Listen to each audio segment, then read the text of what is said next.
સ્કૂલમાં ઘણા બધા ચેપ્ટર ચાલી ગયા પણ ખબર નથી કેટલું આવડે છે કેટલું નથી આવડતું. આ એ જ યુનિટ ટેસ્ટ છે કે જે તારા ઇન્ટરનલ માર્ક્સમાં કાઉન્ટ થવાની છે. શું હજી ખબર નથી પડતી કે આની તૈયારી કયા વિષયથી કયા ચેપ્ટરથી કેવી રીતે કરવી?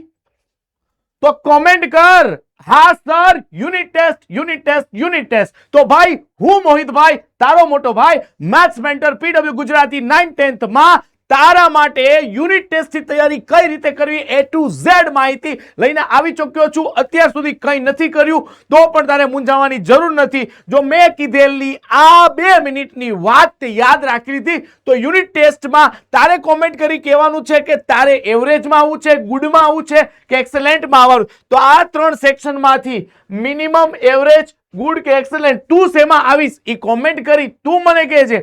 તો ભાઈ જો તારો ટાર્ગેટ 25 માર્કની યુનિટ ટેસ્ટમાં 18+ નો છે તો તું મિનિમમ કે એવરેજ સ્ટુડન્ટમાં આવી રહ્યો છે.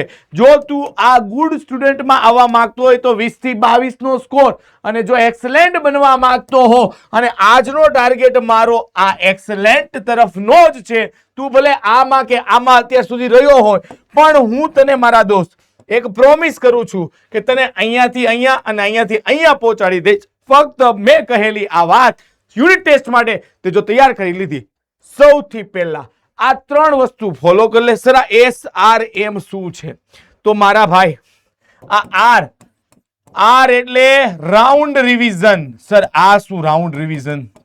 આ S સૌથી પહેલા તને સિલેબસ ખબર હોવી જોઈએ કે તારી યુનિટ ટેસ્ટમાં maths, science, SST, English, Gujarati આ સબ્જેક્ટનો સિલેબસ ક્યાં સુધીનો છે? 31 ઓગસ્ટની એન્ડ સુધીનો છે. 25 માર્કની યુનિટ ટેસ્ટ માટે ક્વેશ્ચન બેંક તૈયાર કરીને આવવાની છે. આ જ પ્રશ્ન તારા બોર્ડનું રિઝલ્ટમાં ક્યાંક રિફ્લેક્ટ થશે. જોઈ લેજે તારા પાછલા વર્ષના પ્રશ્નપત્ર અને પછી કહેજે તું મને. અને મારા ભાઈ સૌથી અગત્યની વાત એમ તો કે ભાઈ મોક ટેસ્ટ ઈ તને કઈ રીતે મળશે એના માટે કોમેન્ટ કરવાની રહેશે તારે મોક ટેસ્ટ. હવે અહીંયા આવી જા મારા ભાઈ.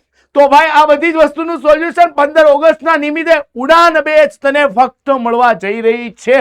ઓફર પ્રાઇસમાં 1999 અને ન્યૂ ધોરણ 9 માટેના વિદ્યાર્થીઓની આ બેચ 2200માં. આમાં દરેક મહિનામાં 2 વાર તારા માટે મોક ટેસ્ટ લેવાય છે, ચેપ્ટર વાઇઝ લેવાય છે, લાઈવ આઉટ સોલ્યુશન થાય છે અને એનાથી વિશેષ છેલ્લે લેક્ચર પૂરો થાય ત્યારે વિડીયો કોલમાં 1-to-1 ઇન્ટરેક્શનમાં તારા પર્સનલ ડાઉટને પણ સોલ્વ કરવા માટે પીડબ્લ્યુ ગુજરાતીની ટીમ ઓલવેઝ અવેલેબલ હોય છે. તો હજી જો આનો લાભ નથી લીધો ને મારા દોસ્ત તો આ લઈ લેવા જેવો છે. બરાબર છે? તો તારા mock test, revision, 24/7 doubt solution, DPP, class note, એની સિવાય શોર્ટ નોટ, માઇન્ડ મેપ, આ બધું જ તને આમાં મળી જવાનું છે. પણ આપણો સવાલ હતો અહીંયા મેથ્સ માટેની તૈયારી કેમ, સાયન્સ માટેની તૈયારી કેમ, એસએસટી અને ગુજરાતી ઇંગ્લિશની કેમ? તો મેથ્સ માટે ફોર્મ્યુલા પહેલા સૂત્રો યાદ રાખી લે મારા ભાઈ. પછી તો કે સ્વાધ્યાયના દાખલા, પછી તો કે ઉદાહરણ, પછી મોસ્ટ એમપી તારા સરે વારા ઘડીએ તને કરાવ્યા હોય ને યાદ રાખજે. આજથી શરૂ કરી જ્યાં સુધી તારા પાસે વિડીયો આવ્યો દરરોજના 5 થી 10 દાખલાની પ્રેક્ટિસ કરી લે.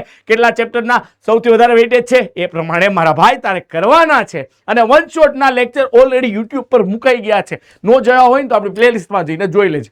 સાયન્સ માટે સૌથી પહેલા ડાયાગ્રામ સ્ટ્રોંગ કરી લે, વ્યાખ્યાઓ કરી નાખ, એના પછી તફાવત જોઈ લે અને આઈએમપી લોંગ અને શોર્ટ આન્સર ક્વેશ્ચન જોઈ લે. એસએસટી ની વાત પર આવીએ, કીવર્ડ નોંધ કરતો જા. એના પછી વ્યાખ્યાઓ, ડેટ, પ્લેસ આ બધું ગ્રાફના આધારે તૈયાર કરતો જા મેપ પરથી. અને મારા ભાઈ પોઈન્ટ વાઇઝ લખવાની પ્રેક્ટિસ રાખજે, થિયરિટિકલ સબ્જેક્ટ છે એટલે.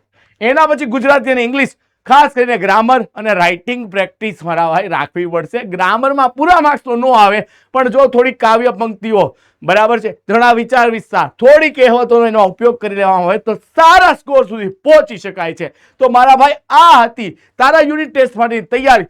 લાસ્ટ બટ નોટ લીસ્ટ યાદ રાખજે આ 25 માર્કની ટેસ્ટ માટે આખી ટેક્સ્ટ બુક બધા ચેપ્ટર 5 કે 10 વાર વાંચવાનું નથી. સ્માર્ટ રિવિઝન પછી મારા ભાઈ શું કરવાની છે? રાઇટિંગ પ્રેક્ટિસ, લખીને પ્રેક્ટિસ કરજે. અને છેલ્લું જે મિસ્ટેક થાય છે ને આ મોક ટેસ્ટ પરથી એને સુધારજે તો મારા ભાઈ અચીવ થશે આ એક્સેલન્ટ સ્કોર 22+. તારો જે સ્કોર આવે છે શેર કરજે અમારી સાથે. મળીએ છીએ નવા વિડીયોમાં નવા ઉત્સાહ અને ઉમંગ સાથે. ત્યાં સુધી મારા દોસ્ત, થેન્ક યુ સો મચ.